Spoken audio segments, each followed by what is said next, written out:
children, a warm welcome to the heartwarming story of Ivan and his friends. In our previous class, we saw how Ivan's initial life as a temporary human with Mac and his wife Helen was, in certain ways, quite glamorous. At the end of our last class, I had left you all wondering if Mac took such good care of Ivan, pampered him as if he's his own son, then what happened? Why and how did Ivan land up in the circus? Today's class, we will try to answer these questions. In the next chapter titled My Place, we find that two things happened after Mac's wife Helen left. Mac grew sullen. Children, sullen means a bad-tempered person who is unwilling to smile and is always kind of grumpy. Okay, so Mac became sullen. On top of that, Ivan, the baby gorilla, became humongous in size. He became too large for chairs, too strong for hugs, and basically just too big for human life in Mac's home. You can see him sitting on a small chair. Actually, he's overflowing out of the chair. He's so big. So now, the glamorous, temporary human life became impossible for Ivan in Mac's house. And so, quite obviously, Ivan was shifted to his domain or cage in the circus, which was owned by Mac. So it was the next best thing that Mac could have done. Initially, we see that Ivan was thrilled to see his new domain. And now, why was he so thrilled? Well, unlike Mac's home, Ivan's new domain had no furniture to break. So, basically, no scolding for accidentally breaking stuff lying around.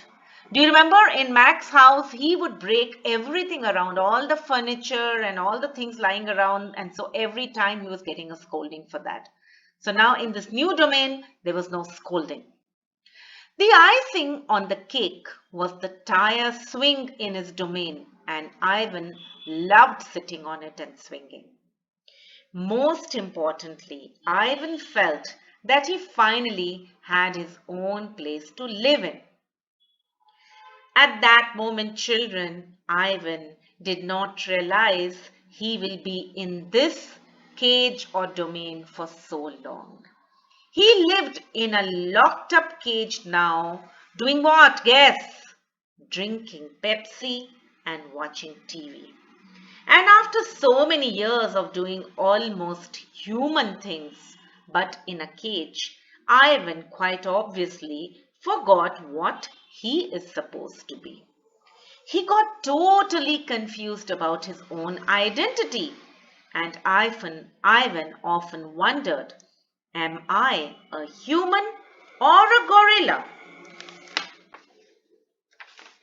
9,876 days. And that is the number of days Ivan has actually spent locked up in his domain or cage. Children, do you know how many years that is? Try to guess. Use a calculator and check. Well, that equals to a little over 27 years. And that's almost 3 times your age. Phew. Can you imagine children being locked up in a room for so long and not being allowed to venture out to meet other children? The mere thought of this makes my heart sink down into my socks. My heart is feeling so heavy. And how does Ivan know the exact number of days? After all, he's just a gorilla. Do you remember? Julia had given Ivan a magic marker to draw.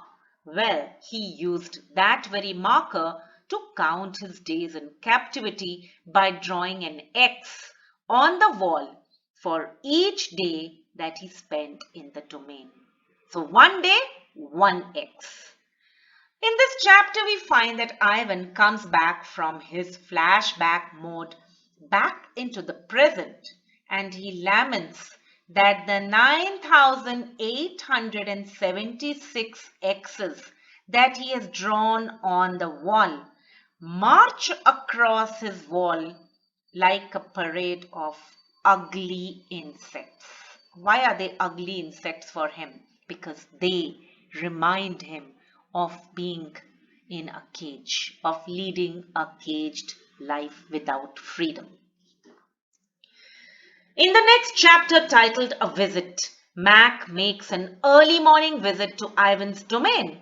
He is drunk, mumbling, walks unsteadily, and his eyes are red. He tells Ivan that they both have been through a lot. And what is this that they both have been through a lot lately? Well, if you remember, children, Mac is referring to the tragic death of Stella. This is just a day after Stella died.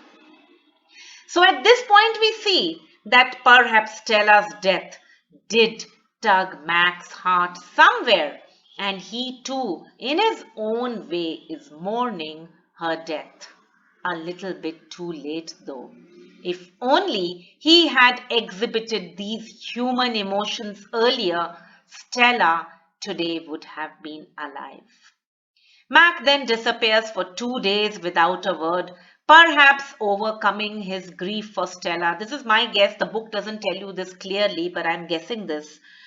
But when Mac finally returns after 2 days, he is determined to teach Ruby some tricks for the show. He says it's time for a new beginning after Stella's death.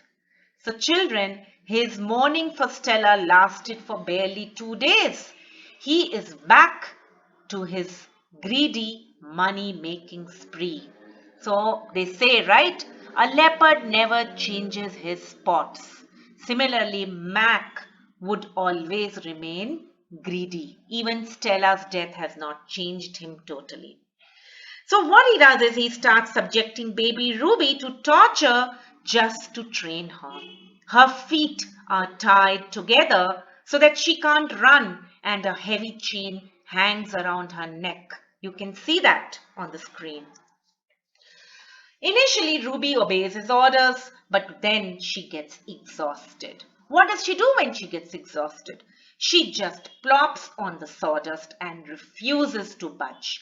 Mac pleads, rants, and commands. He even pushes Ruby with the heels of his boot, yanks on the chain around her neck. Do you think she obeys Mac after all this? No, children. Our Ruby is different. She's not the same obedient Stella. Ruby is headstrong, so she just refuses to move even an inch. That's when Mac goes into his office and carries this deadly looking stick with a sharp metal point.